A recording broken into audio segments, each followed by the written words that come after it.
नमस्कार, आप देख रहे हैं न्यूज इंडिया। आपके साथ मैं हूं अभिषेक। इन दिनों दिल वालों की दिल्ली में सियासी संग्राम मचा हुआ है। विधानसभा चुनाव को देखते हुए नेता एक दूसरे पर लगातार निशाना साध रहे हैं। इससे वो दिल्ली की जनता को ये बताने की कोशिश कर रहे हैं कि उनके लिए कौन सही है और कौन गलत। इस तरह पोस्टर वॉर से शुरू हुआ सियासी विवाद अब एनजीओ और दिल्ली स्कूलों को मिली धमकी तक पहुंच गया है। लेकिन आखिरी फैसला तो दिल्ली की जनता को करना है। फिर चाहे नेता कितने भी सियासी आरोप लगा ले, सियासी दांव चल ले। ये रिपोर्ट देखिए।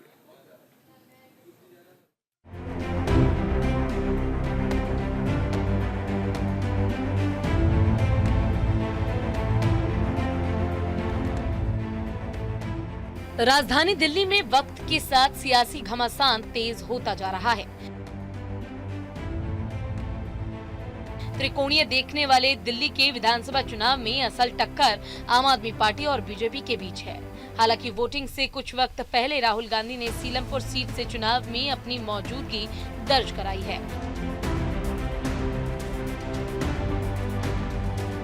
लेकिन दिल्ली के सियासी गलियारों में बीजेपी और आप नेताओं के बयान ही गूंजते हुए सुनाई दे रहे हैं।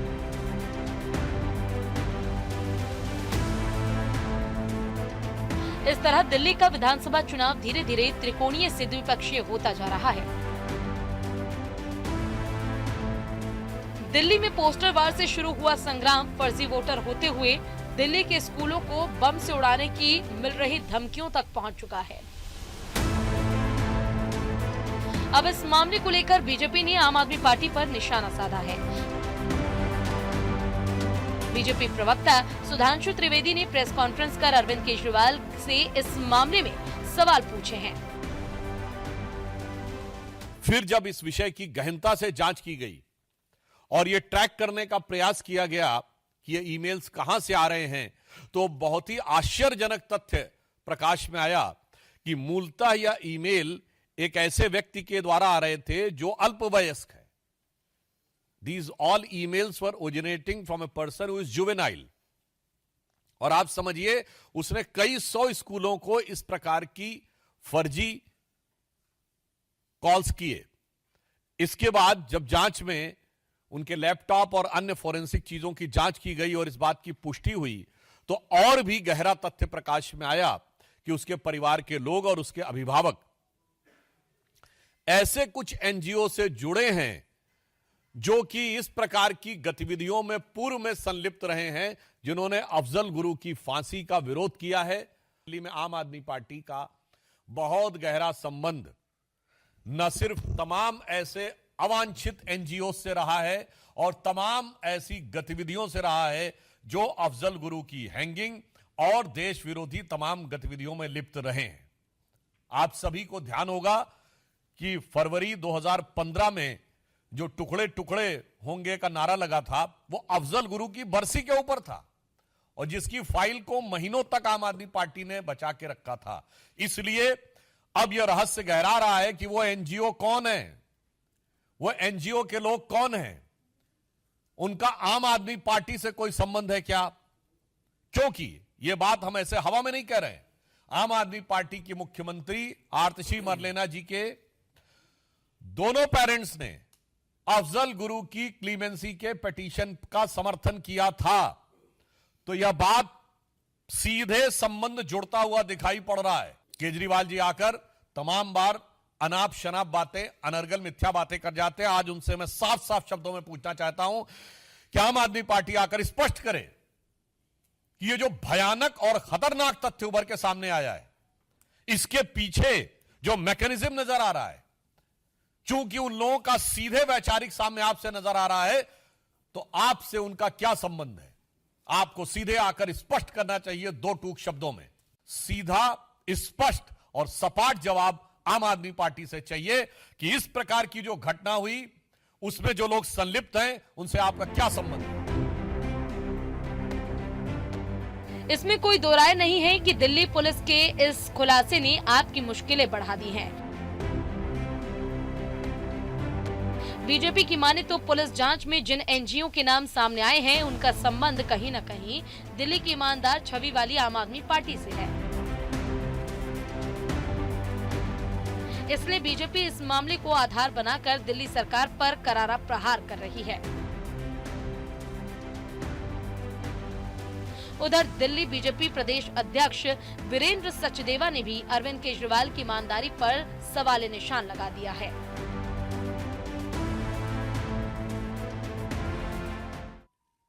जुवेनाइल को आगे कर जिस एनजीओ का नाम सामने आ रहा है और जो संबंध अफजल गुरु से मिलता हुआ दिखाई दे रहा है, मुझे ये कहने में कोई संकोच नहीं है कि कहीं ना कहीं अरविंद केजरीवाल, आम आदमी पार्टी कहीं ना कहीं इसके घेरे में है और इसके पीछे के कारण हैं। मैं बार बार कहता हूं कि दिल्ली में अवैध रोहिंग्या बांग्लादेशी बसाने का काम अरविंद केजरीवाल खुद करते हैं। अभी जो बांग्लादेशी एजेंट पकड़े गए, उनके पास जो कागज पकड़े गए, इनके 2 विधायक महेंद्र गोयल और जय भगवान उपकार, उन दोनों के हस्ताक्षर हैं, वो सर्टिफाई कर रहे हैं, नकली आधार कार्ड बनवाए जा रहे हैं। हर वो व्यक्ति जो देश का दुश्मन है, देश को तोड़ने की साजिश रखता है, वो कहीं ना कहीं अरविंद केजरीवाल और आम आदमी पार्टी का भागीदार मिलता है। विदेशी फंडिंग से ये पैसा लेते हैं वो एजेंसी जो देश के दुश्मन है, जो देश का भला बुरा चाहते हैं। आपराधिक मुकदमे जिनके इतने विधायकों पे हैं, किसी पे नहीं है। और आईना दिखाओ तो इसको मिर्चें लगती हैं। जिस दिशा में जांच जा रही है, निस्संदेह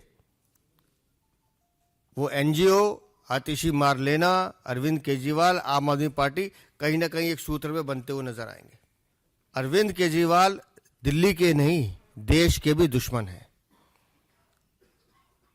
जब बांग्लादेशी एजेंट पकड़े जा रहे हैं, वो बता रहे हैं कि इनके विधायक हमसे ये काम कराते हैं, एक शब्द इनके मुंह से नहीं निकल रहा है उस विधायकों के लिए। ये मामला सामने आने के बाद दिल्ली ने आप की घेराबंदी शुरू कर दी है। ये मुद्दा जरूर देश की सुरक्षा से जुड़ा हुआ है, लेकिन बीजेपी इस मामले को तूल देकर राजनीतिक लाभ तलाश रही है। वहीं आम आदमी पार्टी भी अपने ऊपर लगे आरोपों का खंडन कर बीजेपी पर पलटवार कर रही है। दरअसल दोनों ही पार्टियां जानती हैं कि इस समय कोई भी दांव उन पर भारी पड़ सकता है और उन्हें दिल्ली से दूर कर सकता है। के पुलिस कमिश्नर और गलती से भारतीय जनता पार्टी के नेता सुधांशु त्रिवेदी जी प्रेस कॉन्फ्रेंस कर रहे हैं और ये बता रहे हैं पता नहीं कौन कौन सी कहानी, किस किस एनजीओ का हवाला, क्या क्या, इनको सब पता चल गया। मैं पूछना चाहता हूं, जो घटनाएं बम धमाके की दिल्ली में हुई, देश की राजधानी में रोहिणी के अंदर, उसमें कितने अपराधी पकड़े गए? दिल्ली के कोर्ट के अंदर जज के सामने हत्या हो गई, उस मामले में क्या हुआ? एक महिला का बलात्कार करके दिल्ली की सड़कों पे घसीटा गया कई किलोमीटर तक, उस मामले का क्या हुआ? दोनों ही पार्टियों के नेता अब एक दूसरे को जिम्मेदार ठहरा रहे हैं। बीजेपी ने दिल्ली की सुरक्षा को लेकर आम आदमी पार्टी पर ठीकरा फोड़ा है, तो वहीं आप नेता भी देश की सुरक्षा को लेकर बीजेपी को घेर रहे हैं। जितनी शिद्दत से बीजेपी ने स्कूलों को मिली धमकी का मुद्दा उठाया था, उतनी ही तेजी से आपने पलटवार भी किया। देखने वाली बात यह है कि अब तक जिन मुद्दों को उठाकर बीजेपी आपको घेरने की कोशिश कर रही है, उन सभी पर आपने करारा पलटवार कर वापस गेंद बीजेपी के पाले में डाल दी है। बीते दिन अरविंद केजरीवाल ने जाटों के आरक्षण का मुद्दा उठाकर बीजेपी के लिए मुश्किलें खड़ी करने की कोशिश की थी। इस तरह अरविंद केजरीवाल एक मंझे हुए राजनीतिज्ञ की तरह बीजेपी की हर चाल को नाकाम करते हुए दिखाई दे रहे हैं।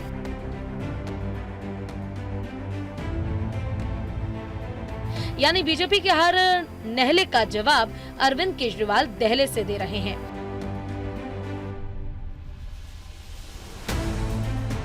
इससे दिल्ली में 2025 का विधानसभा चुनाव बीजेपी बनाम आप हो गया है।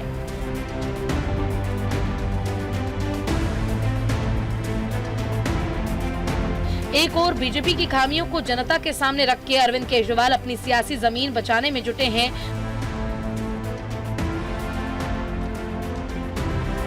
तो वहीं दूसरी ओर बीजेपी आप पर करारा प्रहार कर 2 दशकों के सूखे को खत्म करने की कोशिश में जुटी है।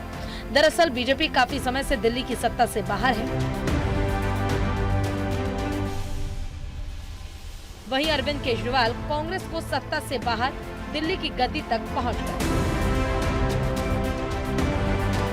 बीजेपी की ये कशिश लाख कोशिशों के बाद भी कम नहीं हो पा रही है। लेकिन मामला इस बार जनता के दरबार में है, इसलिए आखिरी फैसला तो उन्हें ही करना है, चाहे नेता कितना भी शोर मचा ले, एक दूसरे पर आरोप लगा दे। दिल्ली किसे देनी है, इसका फैसला तो दिल्ली की जनता ही करेगी। इसलिए नेताओं को राजनीति करते समय ध्यान रखना चाहिए कि वो बयानबाजी करते समय मर्यादा बनाए रखे, जिससे वो जनता की नजरों में ना गिरे।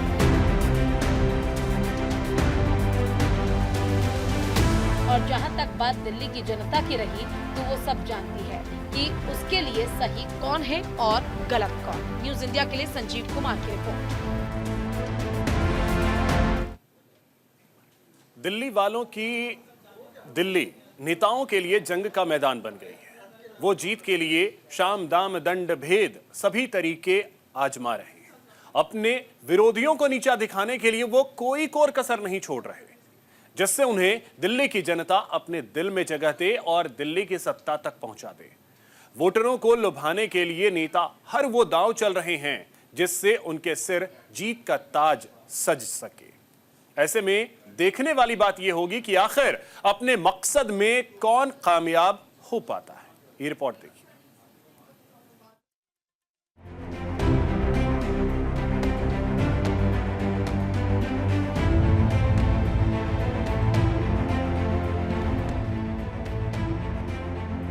दिल्ली चुनाव में वोटिंग को अब करीब 3 सप्ताह का वक्त बचा है, इसीलिए सियासी गलियारों में नेताओं की हलचल भी तेज हो गई है।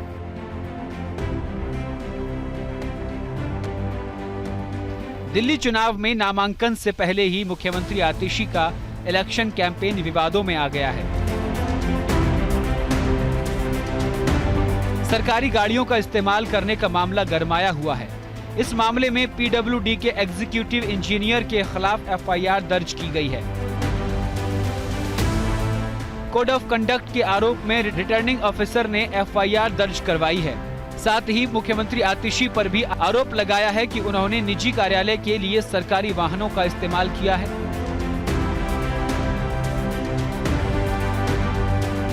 पुलिस को दी गई शिकायत में सीएम आतिशी के नाम का जिक्र भी है।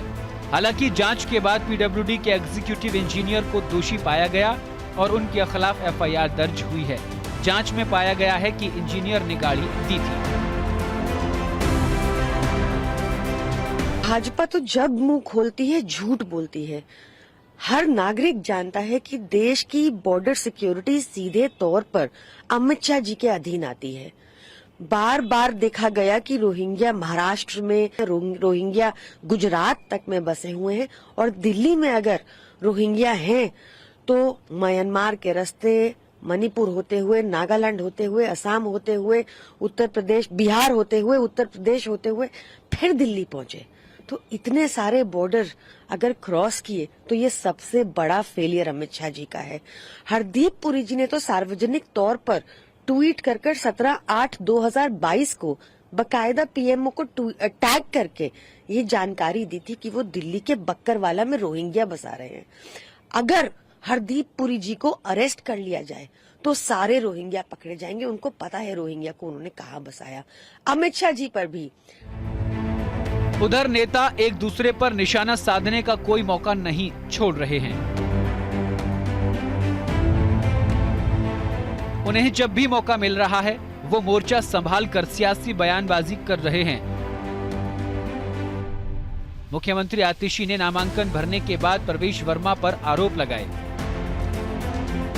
देखिए, पूरे देश ने देखा, टीवी चैनल्स ने लाइव चलाया कि प्रवेश वर्मा जी 1100 रुपए बांट रहे हैं। महिलाओं ने टीवी पे आके कहा कि हमें 1100 रुपए दिए गए कि हम कमल का बटन दबाएं। उसके कुछ दिन बाद प्रवेश वर्मा जी ने ट्वीट करके ये फोटो पोस्ट करी कि वो हेल्थ कैंप कर रहे हैं और चश्मे बांट रहे हैं। उसके बाद वो किडवई नगर के इलाके में चद्दर और डबल बेडशीट्स बांट रहे हैं अपने नाम के साथ। उसमें इलेक्शन कमीशन को कोई भी आचार संहिता का वायलेशन नहीं। सवाल तो उठता है कि पुलिस किसके साथ है। ये एक सवाल तो उठता है कि क्या लोअर लेवल पे जो इलेक्शन ऑफिसर्स हैं, क्या उन पे दबाव है। हम बार बार इलेक्शन कमीशन के पास गए हैं। इलेक्शन कमीशन ने एक फ्री एंड फेयर इलेक्शन का हमें कमिटमेंट दिया है और हम ये उम्मीद करते हैं कि ये फ्री एंड फेयर इलेक्शन का जो कमिटमेंट इलेक्शन कमीशन ने हमें दिया है वो वास्तव में जमीनी तौर पर साकार होगा। उधर कांग्रेस लगातार अरविंद केजरीवाल से सवाल पूछ रही है कि शराब नीति घोटाले में कितना खाया। साथ ही कैग की रिपोर्ट पर हाईकोर्ट की फटकार को लेकर भी तंज कसा।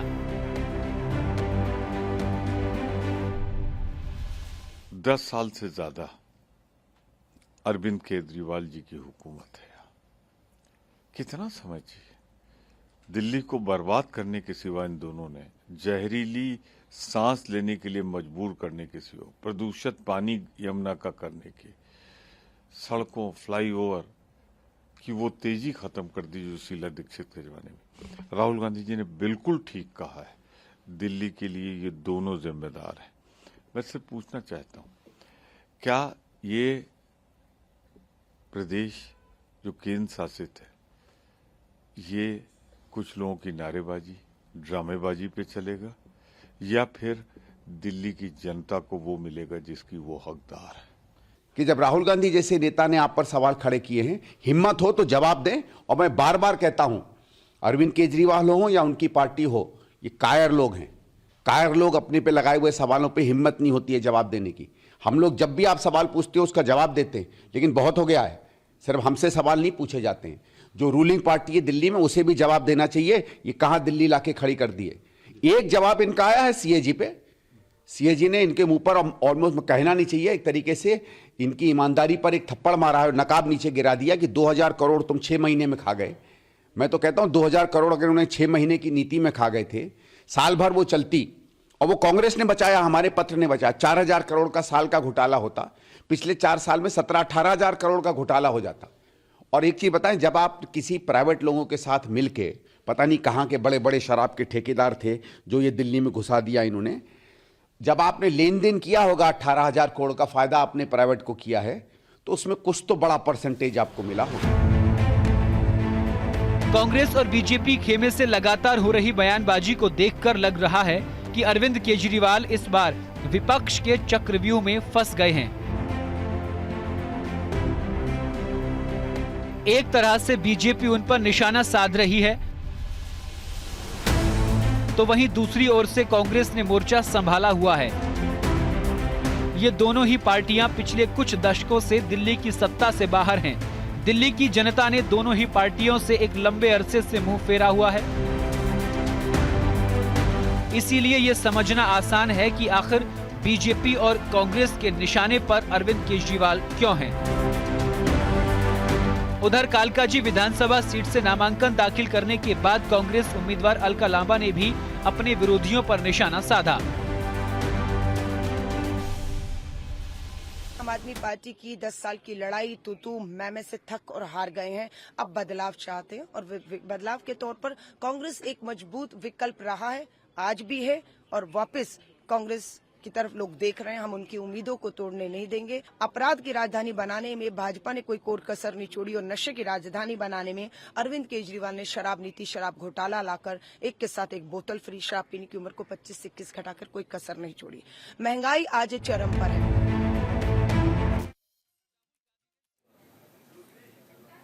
इसी के साथ इस खास कार्यक्रम में इतना ही। नमस्कार।